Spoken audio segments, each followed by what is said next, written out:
According to a Seneca County commissioner, the federal asset tax being discussed could have a negative effect on family farms here in Ohio. It looks like it's going to be a 25% asset tax, not an income tax, but an asset tax. A second generation farmer that has Commissioner Bill Frankart concerned. Tractors, combines, trucks, yeah, land, grain bins. I mean, a lot of assets that you've accumulated through time. Frankart says many family farms may not have enough cash to pay the tax without selling essential assets like land and machinery. They could start out, let's say 100 million, they could ratchet down to, 5, 10, 15, 20 million or whatever. And at that point, I mean, it sounds like a lot, but once you start, if you own a couple thousand acres of land, if you own machinery, I mean, you're going to be rapping on that pretty hard. For Michael Sugar, a fifth generation farm owner near the village of Kansas, says the possibility of a new tax is concerning. If I don't have this in my budget, how am I going to pay for it?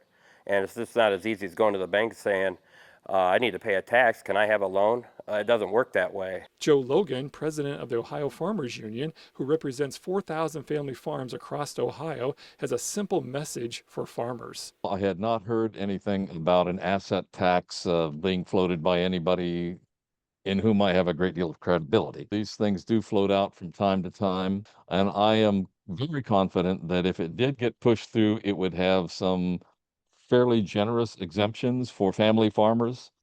Take a chill pill here. Don't get excited about anything that is not really on the agenda at this point. And remember that if a politician tells you to fear something, you can think twice about it. And Commissioner Frankart, he hopes the conversation continues with the hopes that this tax item will be removed when Congress reconvenes in September. Near the village of Kansas, J.D. Pooley, 13 Action News.